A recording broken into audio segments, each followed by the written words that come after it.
Welcome. Today we're going to show you how to start keto correctly. And this is for beginners. What are we trying to do? We're trying to switch what your body is running on as far as fuel-wise. So we want to switch from burning sugar fuel to fat fuel. There's this one hormone called insulin, which is the key to determine whether you're going to burn fat or burn sugar. So you want to keep it low to burn fat. When it goes higher, your body will burn sugar. Very simply, lower your carbs and eat less meals. That's different than lowering your calories. Now, by eating less meals, you are going to lower your calories, but that's not the goal. You could actually eat larger meals, just not as frequent. Why is it a good idea to eat less frequent meals? Because every time you eat, you trigger insulin. Every time you eat carbs, you trigger insulin. So we're just trying to lower this insulin. The combination between these two are very, very powerful. So what are you going to eat in a meal? Well, first thing, you have to eat low carbs. So you want to cut down all your carbs. That includes sugar. And I'm talking about honey, agave nectar, brown sugar, white sugar, date sugar, all sugar. You can replace it in various recipes with what's called sugar alcohols. I put some links down below of examples of that so you can learn about that, but there's these sweet alternative sugar sources that you can use. So that means that when you go buy food, you have to start reading the labels and looking at the sugar content. You want it as close to zero as possible. You want to avoid fruit, except for berries. There's 3 berries: raspberries, strawberries, and blackberries. You can have those in small amounts, but no other fruit, especially apples. Grains like wheat flour that they make breads, pasta, cereal, crackers, biscuits, you want to avoid that. But guess what? There's a substitute. People use almond flour to make all sorts of things, from pizza crust to bread to you name it. So there's a lot of recipes that you can use as an alternative grain. Avoid starches like potatoes. But guess what? There's all these recipes that you can make out of cauliflower that is very similar to the starches, not identical, but you can make things that are very close to tasting like mashed potatoes. You can even make a cauliflower crust for your pizza. It's quite good. Now, when I say cut out all the carbs, there's an exception: vegetables. In fact, you want to consume more vegetables, at least 7 cups, even more. That could be salads or other types of vegetables like bell peppers, like cabbage, like broccoli, like kale, Brussels sprouts. And at this level that I'm teaching you, you can even do carrots and tomatoes, beets. Don't worry about that. You can have those.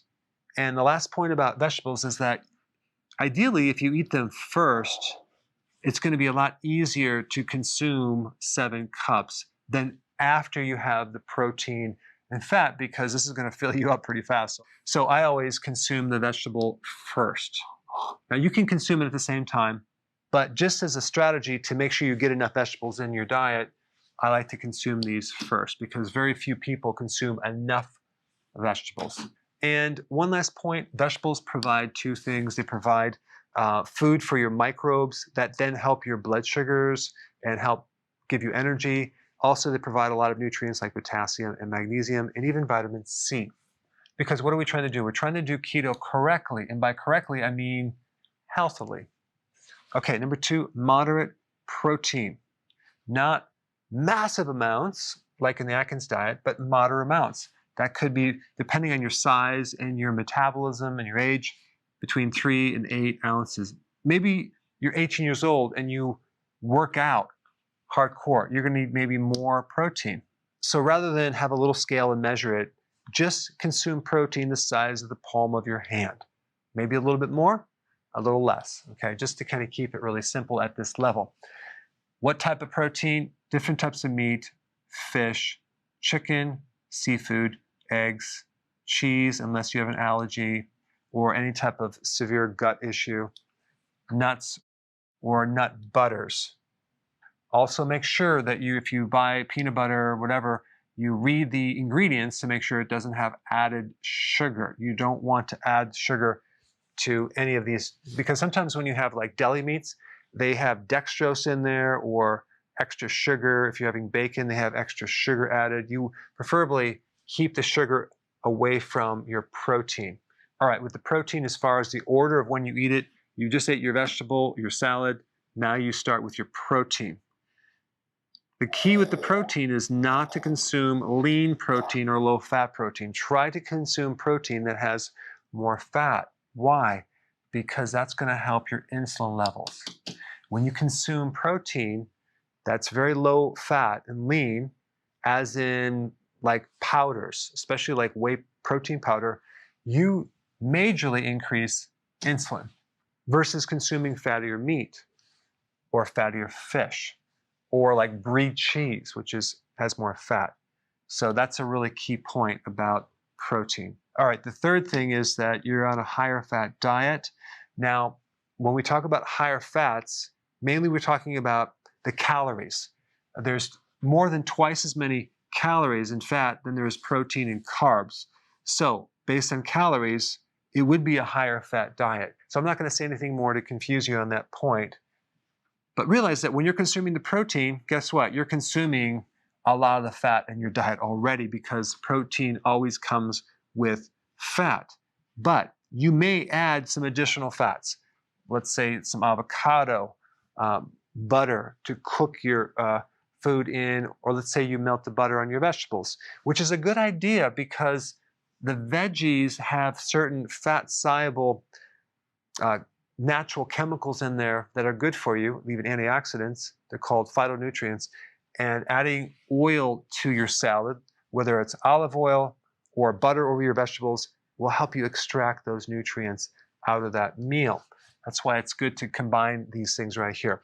Olives or olive oil is very, very good.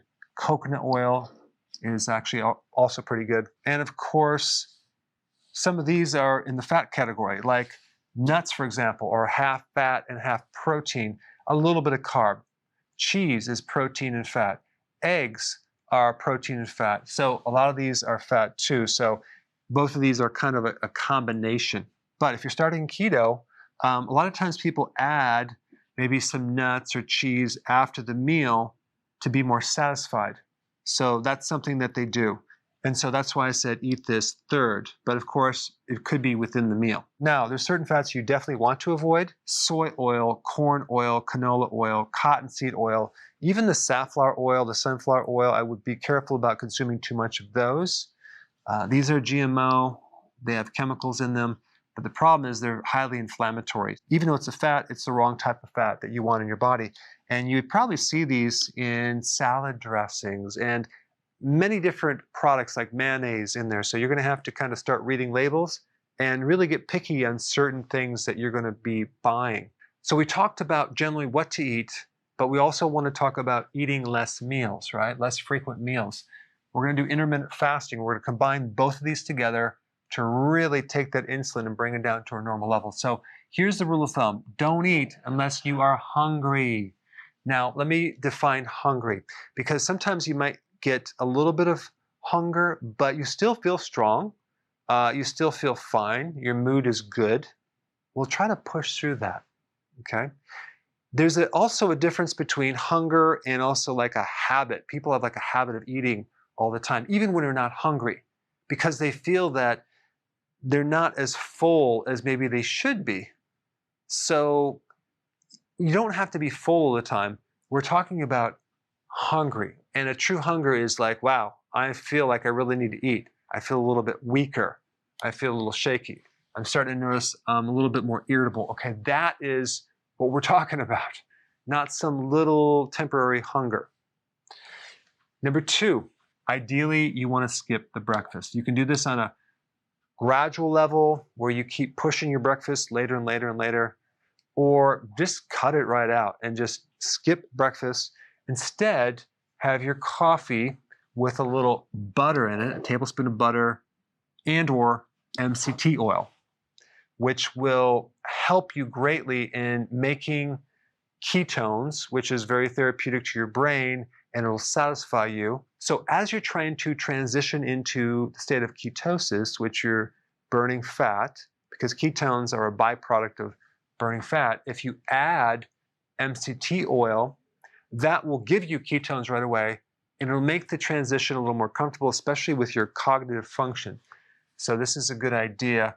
And if you did this coffee with these two fats, it's going to be very easy to skip breakfast. Also, I want to note that at about 8 a.m. in the morning is when you have this hormonal shift with cortisol might go up, and you may find a temporary, about a half hour, kind of a sense like I'm ready to eat something. It's the cortisol. It's a hormonal shift, and it can increase your appetite. Just ignore that and push through that. Okay? So we're skipping our breakfast at this point. Number 3, very importantly, do not snack through the day. That little snack, even though it's low amount of calories, will make you hungry. Eating stimulates hunger, especially if it's in the form of a snack. So just cut out all snacking. It's very, very important. If you get the temptation to snack, just realize that you didn't consume enough fat at the last meal. So the next meal, add more fat to the diet so you can go easily from one meal to the next. So it's important to add more fat to go longer. There's a lot of details to fill in the blank, but typically you can drink water, tea, coffee, anything without sugar. You can take your vitamins. It's not going to be a problem.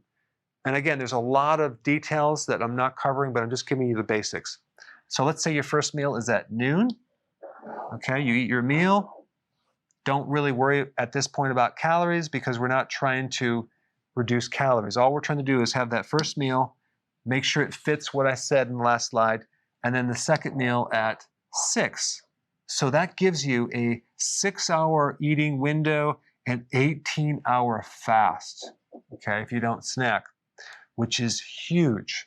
This is going to allow you to see a lot of benefits with this program. So that is the summary of how to do keto correctly. Before you go, if you have a question about a product, or you're new to keto and you want to know how to begin keto, or you're on keto and you need a debug because it's not going as smooth, I have a keto consultant standing by to help you. This is just for the people in the US. Hopefully in the future we'll be able to answer everyone's call, but I put the number down below so you can call and get some help.